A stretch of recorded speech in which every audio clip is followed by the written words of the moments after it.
जब रोहन कॉलेज में था तब माँ उन्हें और दुनिया को छोड़कर जा चुकी थी। एक काम वाली बाई सक्कू थी जो सुबह से लेकर शाम तक उनके घर का सारा काम करती थी। नई नई शादी हुई थी, इसलिए सक्कू बाई का दिन भर घर में रहना सीमा को अपनी प्राइवेसी में बाधा सा लगता था। इसलिए अब सक्कू बाई सुबह खाना बना करने के बाद चली जाती और वापस शाम को आकर खाना बनाती। सक्कू बाई की दोपहर की गैरहाजिरी से कई छोटे मोटे काम दिखाई देने लगे, जिनमें से ज़्यादातर काम बिना कहे ससुर जी ये सोचकर कर लिया करते कि बहू को मदद हो जाएगी। लेकिन बहू सोचती कि ससुर को औरतों के काम में दखल देने की आदत है। एक दिन मौका देखकर सीमा ने रोहन से कहा, क्यों ना हम बाबूजी को वृद्ध आश्रम में भेज दें। सिर्फ एक बार पैसा भरना पड़ेगा और उन्हें भी अपने उम्र के लोगों का साथ मिल जाएगा। हमें भी अपनी प्राइवेसी के बारे में सोचना नहीं पड़ेगा। रोहन ने सीमा की बातों पर ज़्यादा ध्यान नहीं दिया। कुछ दिन ही बीते थे कि बाबूजी अपने दोस्तों के साथ एक हफ्ते के लिए टूर पर गए और इत्तेफाक से इसी दौरान सक्कू बाई भी छुट्टी पर थी। फिर क्या, सीमा को जैसा चाहिए था वैसा समय मिलने लगा। अब रोहन रेस्टोरेंट में खाना खा लेता और सीमा का काम आमलेट ब्रेड या मैगी से चल जाता।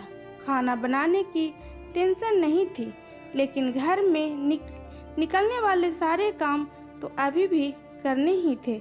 ससुर जी की गैर हाजिरी में सीमा को एहसास हुआ कि वह बिना कहे ही जो काम कर लिया करते थे उनसे कितना फर्क पड़ता था। छोटे मोटे लगने वाले यह काम भी काफ़ी समय और एनर्जी लेने वाले थे। कुछ दिन बीतने के बाद एक दिन रोहन सीमा को कहता है, चलो आज कहीं बाहर घूम कर आते हैं। सीमा बड़ी खुशी हुई, सज धज कर बाहर घूमने के लिए तैयार हो जाती है। रोहन सीमा को अपने घर से 4 किलोमीटर दूर एक चौल में लेकर आता है। एक आदमी रोहन के हाथों में एक चाबी देता है। रोहन उस चाबी को लेकर चौल का एक कमरे का दरवाज़ा खोलता है। कमरा खोलते ही 2 रूम वाले उस छोटे से अंधेरे से भरे घर में अंदर रोहन सीमा को लेकर जाता है और कहता है, कैसा लगा तुम्हें हमारा नया घर। रोहन कहता है, हम अगले महीने से इसी मकान को भाड़े से लेकर रहेंगे, अलग और अपनी प्राइवेसी का मज़ा लेंगे। अभी मेरी आमदनी के हिसाब से हम इसी को एफोर्ड कर सकते हैं। रोहन का यह व्यवहार सीमा के समझ में नहीं आया।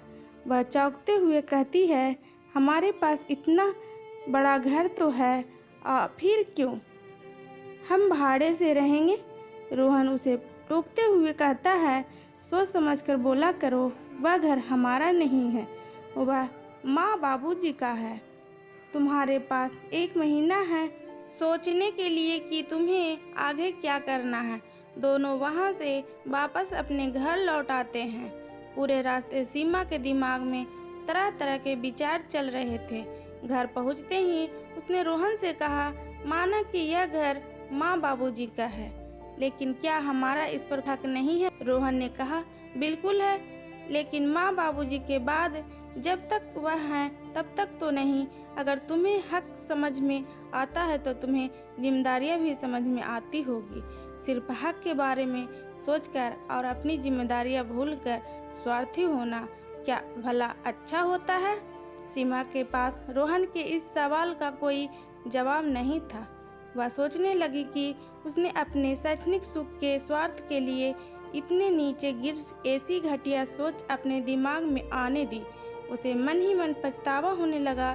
सीमा रोहन से बोली, मुझे माफ़ कर दीजिए, मैं सच में स्वार्थी हो गई थी, मुझसे बहुत बड़ी गलती हो गई। रोहन बोला, तुम्हें पछतावा हुआ, मेरे लिए यही काफ़ी है, मैं तुमसे नाराज़ नहीं हूँ। बेटे और बहू का यह वार्तालाप सुधीर जी दरवाजे पर खड़े होकर सुन रहे थे। उन्होंने आसमान की तरफ देखा और बोले, भगवान तुम धन्य हो जो तुमने ऐसे बेटे को जन्म दिया है। उन्होंने दरवाज़ा खटखटाया। बहू ने दरवाज़ा खोला तो उनके हाथों में पकड़ी थैली से गरम गरम समोसे की सुगंध उसको आने लगी। ससुर ने अपनी बहू से कहा, वो कोने वाले हलवाई के पास से लाया हूँ, तुम्हें बहुत पसंद है ना। सीमा को अपने ससुर के प्रति विचार और ससुर के प्रति प्यार, उन दोनों का फर्क समझ में आते ही उसकी आंखों में पश्चाताप के आंसू और चेहरे पर उनके परिवार के प्यार के कारण मुस्कान आ गई। दोस्तों, ये स्टोरी के बारे में क्या राय है कमेंट बॉक्स में लिखें। लाइक करें, शेयर करें और सब्सक्राइब करें। Bye bye friends.